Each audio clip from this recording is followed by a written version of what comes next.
Hello everyone and welcome to the Aya Aum Podcast. I have my first return guest coming on. This is Stephanie Chan, my very dear friend. Let's give an introduction for you and let's jump right into our fascinating conversation here. Introduction. All right. I'm turning 40 in a few weeks, in a couple weeks. That's really exciting.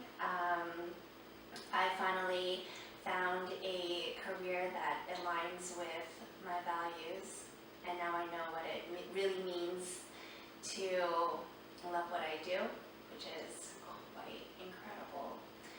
I'm a mom, a yogi.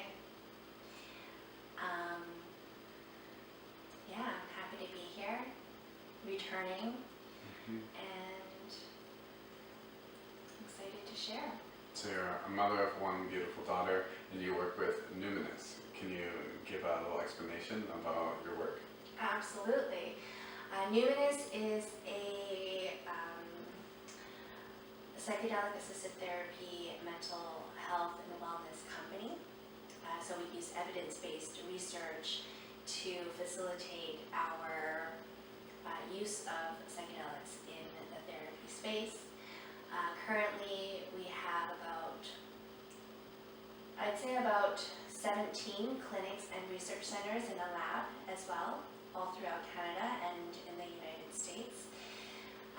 We've partnered with East Forest in a Music as Medicine ceremony series, so that's coming to an end actually just tomorrow.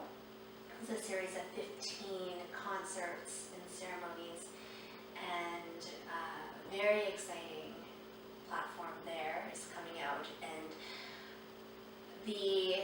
what I found when I went to these ceremonies was this incredible community that exists and is so important, because people often want community in their lives and they're unable to find it. But having these sorts of events really goes to show that we have a strong community here in Vancouver, and it's really beautiful. So what I do for Numinous, I work with the founder, and we work beautifully together in orchestrating the ins and outs of the company, and it really is for the benefit of everyone that we can touch. And the mental health space is so important and dire right now, that I feel like the work that we're doing is at such a foundational level that it has the potential to impact many, many, many people. Yeah, I didn't know that they had so many different operations. You said 17? That's beautiful. And I actually had heard of them before you started working with them, and they had a really good reputation, and I know they're doing a lot of really good work. I really like that you mentioned community, because for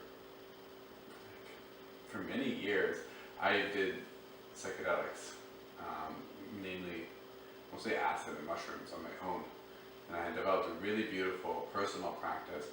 But when I started integrating myself into other communities where I could speak about my experiences and talk about it, like my growth and my capacity to actually integrate the information was huge. And this was when I was like in my early 20s is when I started developing these communities. But now I just know it as an integral piece that has to be there.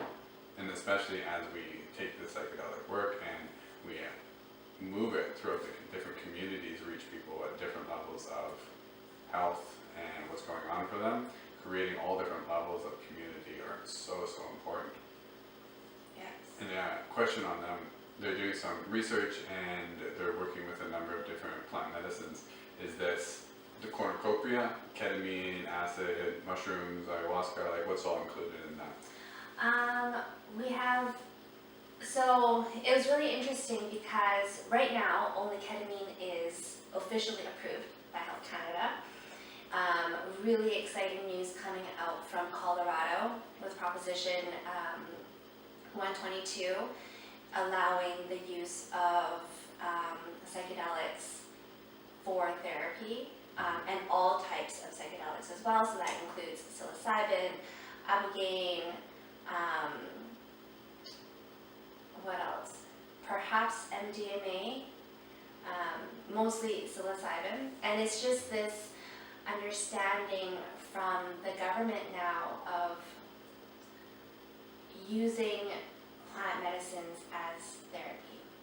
And so with Numinous right now, we've partnered with MAPS, and we're in phase 3 trials for MDMA assisted therapy, which is huge, and the research that's coming out of that is very, very positive. Yeah, for those of you who don't know, MAPS stands for the Multidisciplinary Association for Psychedelic Studies, right? Mm-hmm. And they've been around, they're a mainstay in the psychedelic community, have done a lot of work to bring this forward. And what it means to be in phase 3 clinical trials, it's a lengthy process in order to get a drug or a pharmaceutical or anything through the FDA so that it can be proven and put a good stamp of approval by the FDA that we can actually bring this out. It's a lengthy process. Some like cancer drugs can take 10 or 20 years even. So to be able to move it along and get to the phase 3, which is the final phase, or there's phase 4, but this is like the big one to get past. Yes, this is a really great one to get past. Yeah. So we're very excited and honored to be able to to be in partnership with MAPS as well. Mm-hmm. So it goes a long way, and it's not just the partnership with MAPS and finding the clients, it's also the therapists having the correct training to perform this type of therapy work, like having well-experienced practitioners who can do this sort of work is incredible, because it's not just giving people the medicine, it's the integration that comes after as well, which is part of the community aspect. Do you know a little bit about that psychotherapeutic process? Because I've never taken a plant medicine or a psychedelic in the context of psychedelic-assisted psychotherapy. I've only ever done it with traditional healers and curanderos and various amounts of ceremonies, but I wonder what it would be like to actually do a psychotherapeutic process in, our more Western approach to these medicines. What are the positives, negatives, or I'd just love to first hear a little bit more about the process, if you know. I've not done it myself, but from what I hear, the process, it's like a series, so it's not just a one-off thing, because we want our patients to go through a continuum, and it starts with regular psychotherapy, and then the patients still need to be prescribed ketamine by their family doctors in order to be provided with that medicine, and then it's about a 2-hour session with a therapist, and there's 3 separate sessions at least that the patients will go through with ketamine work, and each one is followed up by an integration session as well. So it's kind of like a package that the patients go through with our therapists. Beautiful. Mm-hmm.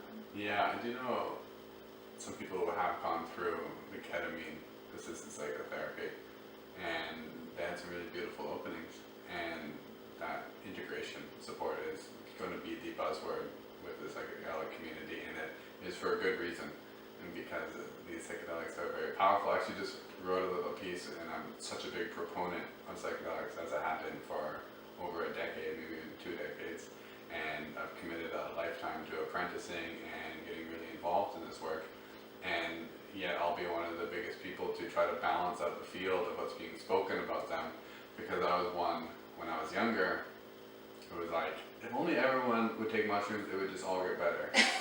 And of course, a certain sense at which, yes, these plant medicines are incredibly powerful and they can help us, but that's a little bit much.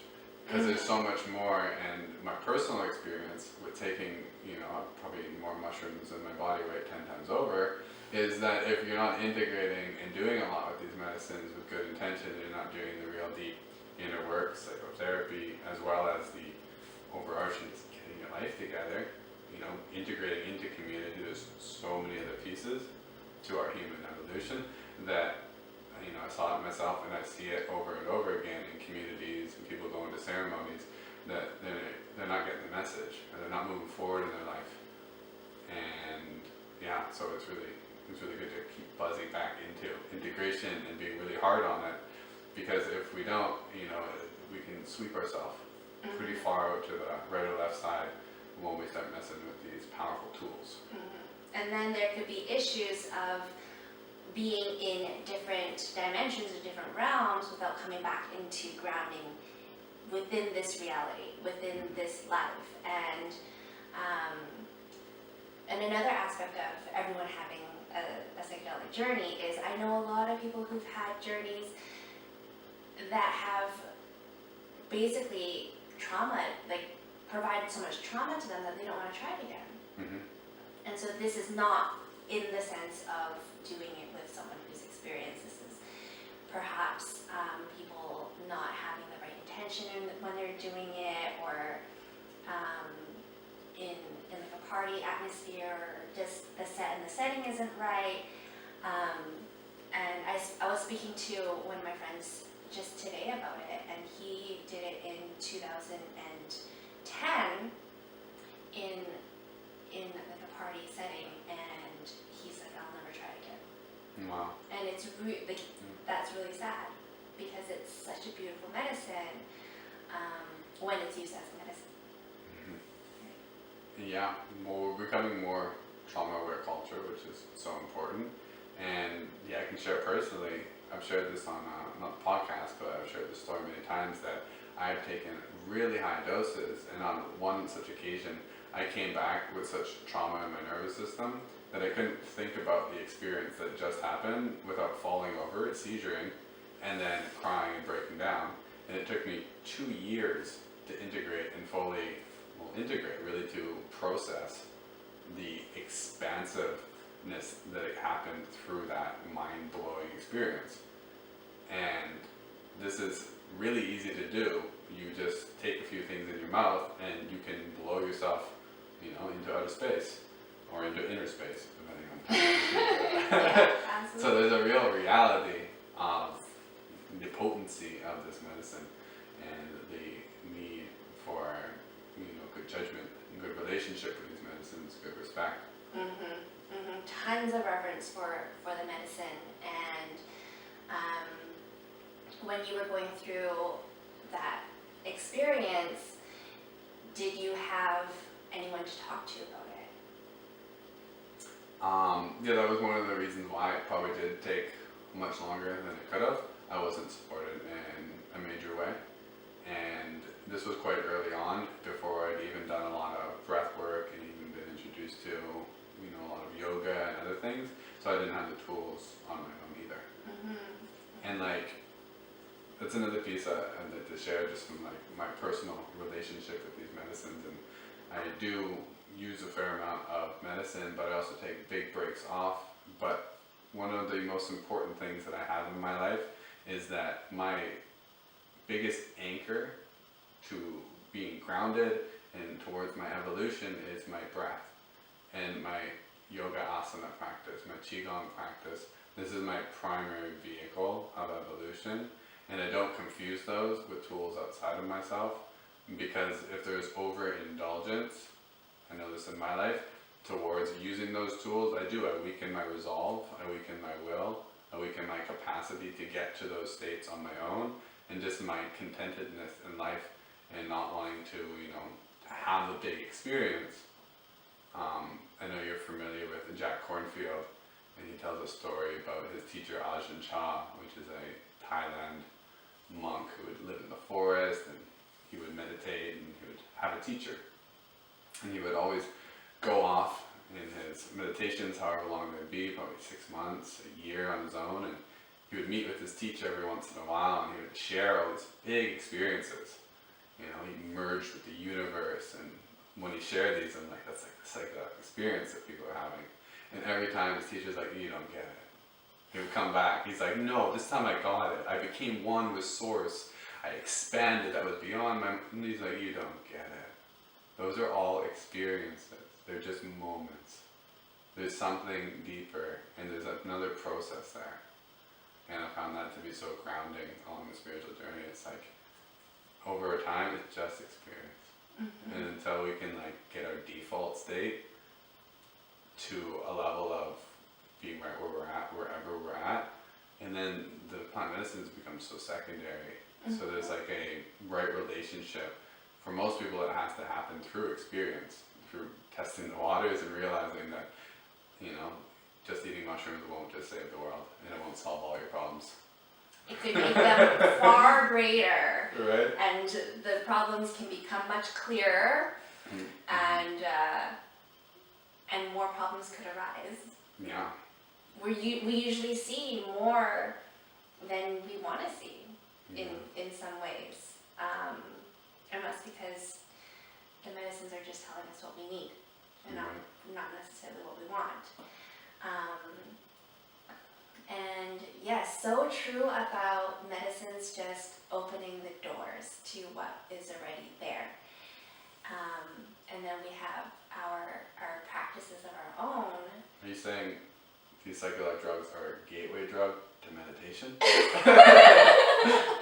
Maybe they are a gateway to meditation. They are for me.